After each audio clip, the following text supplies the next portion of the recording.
Take it back the crown. I'm all dressed up and naked. I see what's mine and take it. Oh yeah, the crown. So close I can taste it. I see what's mine and take it. Oh yeah. Yo, what's going on, guys? It's me, the Ninja Reviewer here. Time to do another exciting review of My Hero Academia Season 2, Episode 18. That is 1-8 review. The day has come! Yeah, My Hero. So, it's kind of weird I'm doing this like a day after the manga chapters got translated yesterday. But I digress though. So, when it comes to this episode of My Hero, basically it's so chill, like just chill, man. That's basically what it is. It's a chill episode. However though, it's not just chill, because we did get a lot of cool shit going on when it comes to these other members of the League of Villains. And I'm like, and we see my girl, the extra thick. Oh my god, like, oh, yo, she's in this bitch too. Okay, like we saw her in there, which I'm not gonna mention her name, by the way. Which I will not mention this girl's name. I mean, you know who I'm talking about. When you see her a couple times, you see one where she's just like walking in some like secret alleyway, and the second time you see her, she's like there's a dude, and she's like there, like with his head. I don't know. I think his head came off. I'm trying to remember mostly this from the manga when this happened. I'm like, holy shit, dog. I forgot how savage she was, man. Holy shit. I'm not gonna mention her name, like I said. For you anime viewers, I won't mention her name. And also the other dude, which is like he kind of looks like one of those like stitched up like voodoo kind of guys. Not gonna mention him either. And we see, oh, Ninja Turtle, baby. Oh. And we see this dude, Ninja Turtle looking motherfucker.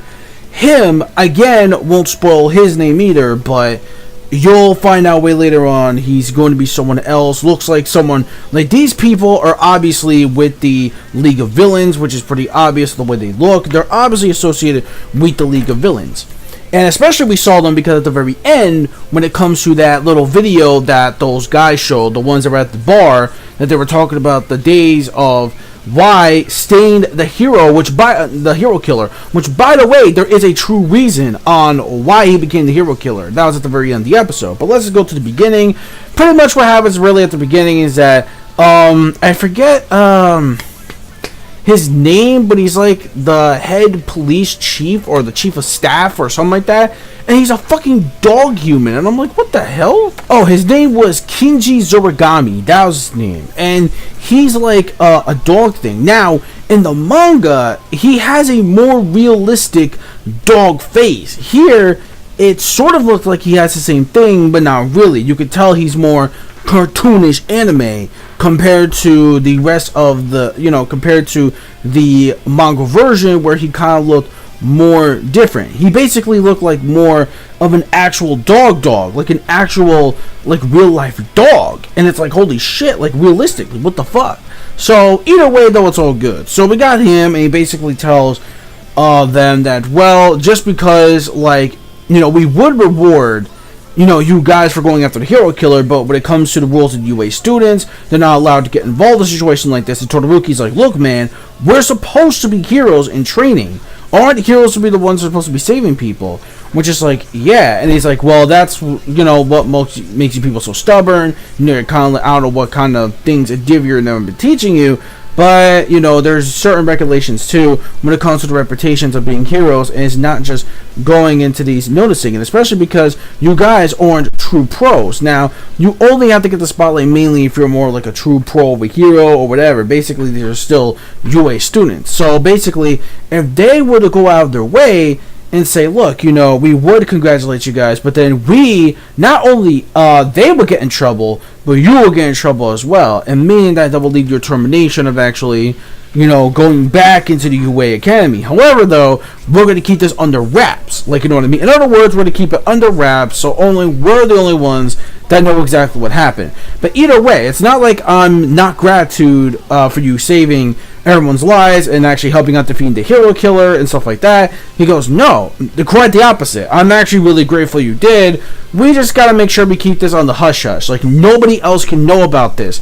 Only, he goes, yeah, it sucks, how the world works with the adults. It does suck, but that's just the way the cookie crumbles in this world of reality. Which kind of makes sense on why the hero killer Stain had a point on this. While the real, these so-called fake heroes are only in it for the fame and money, and they only get credit where credit is due when they don't even do as much and are only paid by the government and etc., which is why, because true heroes are the ones that actually have to make a sacrifices. Not the true hero is not someone who basically says like, oh, I'm not gonna sacrifice myself, fuck that, I need to keep alive and keep the government in check, if you know what I mean. And there are certain heroes that do it for the fame.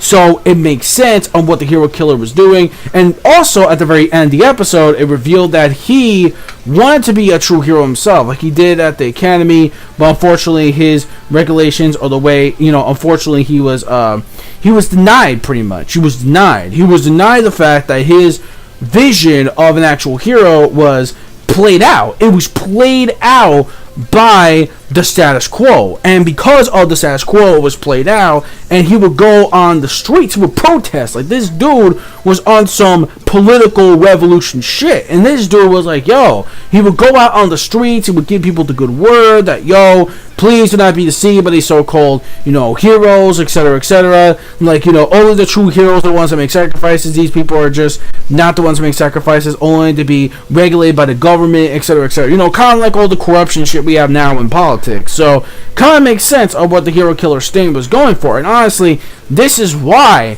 out of all the villains in this series, Stain was phenomenal. And he was. You can't deny that. Because he had a more different vision of his world, which is something that I really enjoyed of Stain. When it comes to Shigaraki, he's like, no, we must kill the symbol of peace.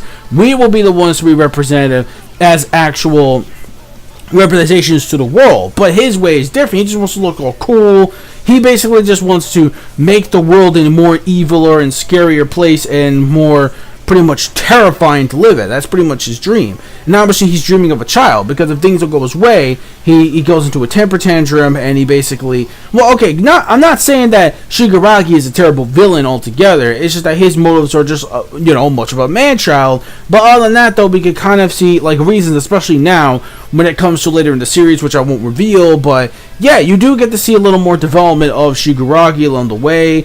And basically when it comes to that, now I'm not saying he's a bad villain, but his motivations, can be a bit childish sometimes. But other than that, though, we can kind of see his point on why he wants to form these League of Villains in order to basically kill the symbol of peace. Like, he basically wants to kill the symbol of peace. He wants to pretty much make the world like the reality it is today, like more of a scarier place to fucking live in a more reality. While he's more of that heroistic kind of feel. So that's why him and Stain didn't really get quite along with each other, which kind of makes sense. So then pretty much, that's what we got. And then we have Hiroka. And I like that little moment too. Though, which was like really funny when it comes to that one moment with Hiroka. We have Gunhead, and he has that like blushiness where he says, oh, you're talking to your boyfriend. And she's like, no, it's not like that. And then like fucking, and of course Midoriya has to make it more fucking awkward, where it's like, damn, like talking to a girl, like, oh my god, like the dork he is, because obviously of his status, I don't think he gets that many bitches, just saying. Even though he can become a badass later on, then the bitches will start loving him. Or maybe he'll just get Uchako. I'm calling it right now, man. Midoriya and Uchako for life. It's happening. A lot of people say it'll be more like Midoriya and Sue, which maybe that could work too, but I don't really see that as a possibility. To me, it's more like Midoriya and Ichaku all the way. At least, or Uraka, whatever you want to call it. Or Uraka.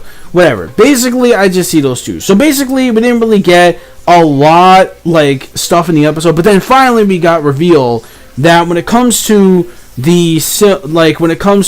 that individual person that has the one for all quirk, it seems like it's traveling along like very like it's on the move. Like the person who is the main person who has the One for All quirk is on the motherfucking move. So he's on the go, and All Might is like shit. Like even though like Gran Torino was shook when it comes to Stain's powers ability, we can kind of see now that Gran Torino, while he's all powerful, we can tell that he is a little bit more downgraded compared to Stain because his presence is almost similarity. It goes almost identical to yours, Mr. All Might. It's more identical to yours because he has that ridiculous presence, like it's some hockey shit, like on some One Piece shit, like literally. So then after that, so basically we found out more that these other villains, like from the League of Villains, are all gathering up and stuff. So now there's going to be more stuff coming around. And the person that looks like that has the actual one that has the true master of One for All, you know, that is going into places right now when it comes to that particular person who beholds still that quirk today. So it looks like, you know, that's on the move as well. So, you know, we got more of that. So basically that's all that really happened this episode. So I'm going to give this episode a 4 out of 5 because we got some really cool stuff. Even though it was a chilled episode, I really did like some of the atmosphere stuff. Like we got the reveal of these new kind of villains from the League of Villains. You know, we got that going around. And also, it was really cool. You know, we got some really cool moments, especially those memorable moments. Oh, there was this one funny moment I liked too, where basically it's like Todoroki's like, "Damn, well, it looks like I'm every time I'm always like try to help out, I always find out that someone's hand always gets injured.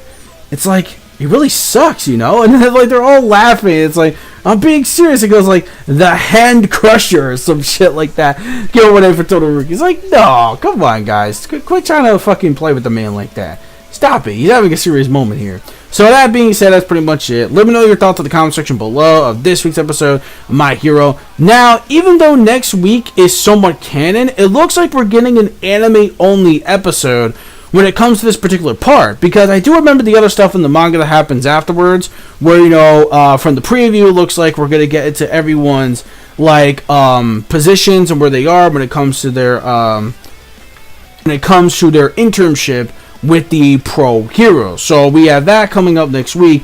But this is something that didn't really happen in the manga, where it looks like we're gonna get a lot of Sue, aka Froppy, which is not only adorable but awesome as well. So I am kind of also looking forward to that. So we'll see how that one goes. So it's going to be probably one of those episodes, kind of once again, the real shit though, holy Jesus, is going to be amazing, which I cannot wait. But let me know again your thoughts in the comment section below, because by the time we get to this and everything, yeah, this means we're only going to have like, what, like maybe 6 more episodes left, maybe, I don't know. We gotta see where this is gonna end off. I have a feeling where they're sort of gonna end this off with, but I'm not too sure. But let me know your thoughts in the comments. Once again, don't forget to rate, comment, and subscribe as always. Click notification squad, boys, the bell, click on that to get notified on my videos. Also, don't forget to follow my social media links down below. Also, do not forget to also spread the word on my channel and follow my gamer tags as well for you gamers out there. So, peace, soul, love, chicken grease, and the sky is the limit. Manga fans, keep supporting what you read and what you watch, and go beyond plus ultra.